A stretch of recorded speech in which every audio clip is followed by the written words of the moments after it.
My story starts from the waves. The waves that crash along a boat with no direction.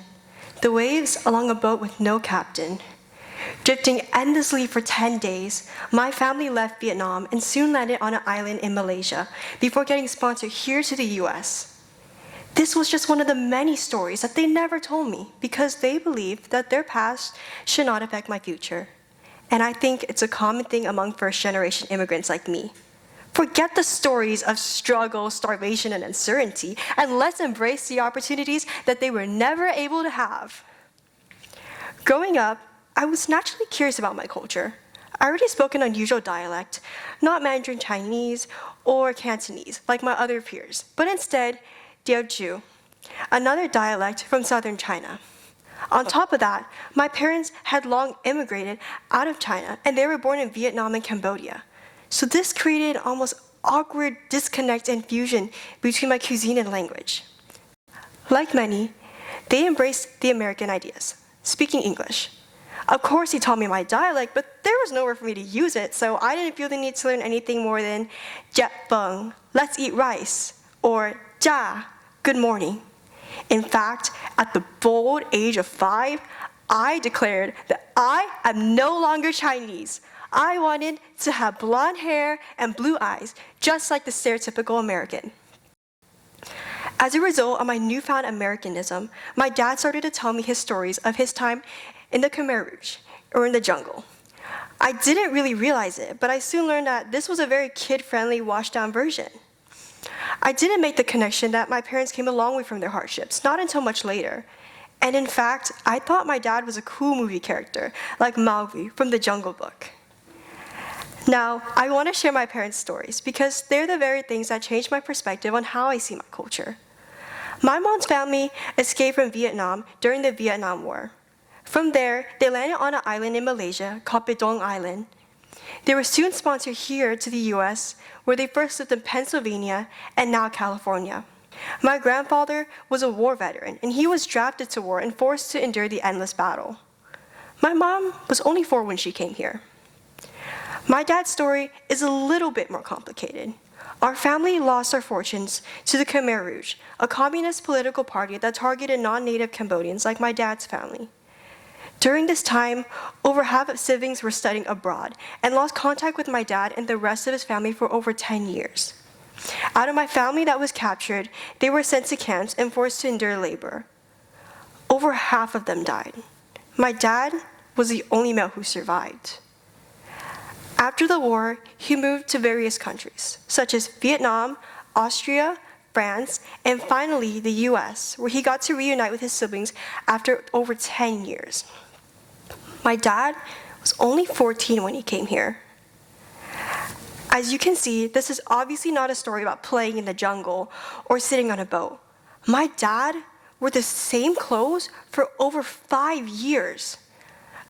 I used to ask him why he had a scar on his head, to which he explained was during his time in the Khmer Rouge.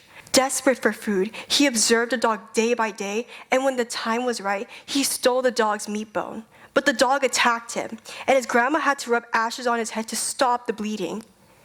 He was only 5 when this happened, and yet at an age where he could barely comprehend life, he only knew the instincts of survival.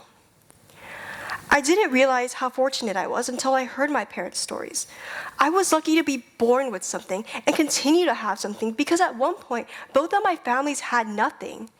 They come from stories of survival, doing whatever it takes to keep living on. I couldn't comprehend survival like that at 5. And at this age, I understand why they don't want to talk about such dark times in their lives. Most of the stories I knew were from my dad's side, because my mom and her family were not super open about it, especially with my mom and her siblings growing up in the States. But nevertheless, this called upon a newfound motivation within me to preserve my culture. As I got older, I started to become interested in my culture with something as simple as my family's Chinese New Year parties. I loved the way we screamed as the firecrackers popped, or yelling hellos and other commentary in Teochew, and the way we laughed as we played Vietnamese games. To me, those are the good times. And so I started to enjoy being Teochew, embracing the chaotic but cheerful side of my family whenever I wanted. However, as I got older, things started to change. My grandparents started to speak less Teochew to me. What was bye no na started to become see you next Friday, and I wasn't particularly happy about that. I used to be so fluent in my language that there was almost no English in my household. And I realized I was losing my language. I keep telling my grandparents, "My da eng bung, don't speak English." And they say okay, but continue it the next day. Today, many kids like me face this erasure, and we forget our mother tongues. Sure, I don't have anywhere else to use my dialects aside from my family, but that doesn't make it less significant than it already is. Today, in America, it is so easy to lose our traditions, and these stories get buried away easily. Last year, I had the opportunity to showcase a bit of my culture. I made a short film called Made with Love, which showed the way my grandparents expressed love to me and my cousins. The short film was spoken mostly in my dialect. And one day, without me knowing, this short film aired on our school's broadcasting channel, which totally freaked me out. I didn't know what others would say if they heard my language. Maybe it sounded nasally or broken, but what I knew was how special that project was to me and how I got to embrace the language I spoke. And no matter what others heard, they heard my language. They heard Teochew. My culture is a beautiful thing. I may not speak fluent Mandarin like my other Chinese peers, but to me, I speak the type of language that sounds like a song. The type that is embedded in the history of Chinese opera all the way down in Swatow.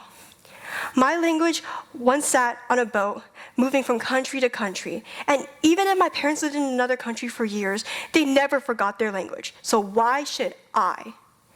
My language was carried from shore to shore, drifting along the ocean.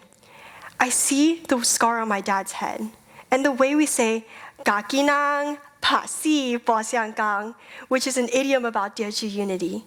That is what motivates me. My culture became my creation. It became a principle in my art, something I knew I wanted to show the world one day, no matter what others said. Even if we don't know a lot about it, it never hurts to incorporate parts of our traditions into our daily lives, just like the outfit I wear tonight.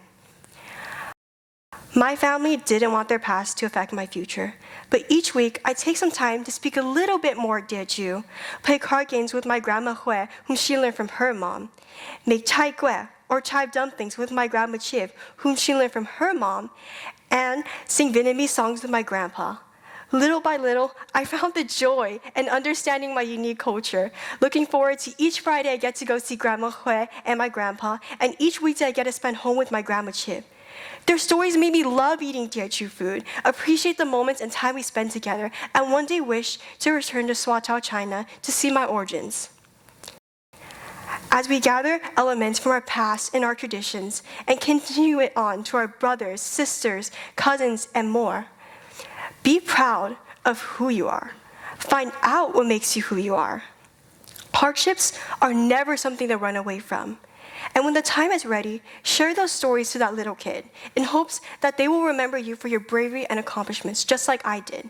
Together, I hope to make small acts of impact, slow but steady efforts to take the time and learn about our cultures. Speak more of your mother tongue. Learn the meaning behind your cultural holidays and experience a little more. Therefore, we can continue to remember where we came from. It's a special thing, and I hope that none of us ever forget about that. Thank you, Joycia.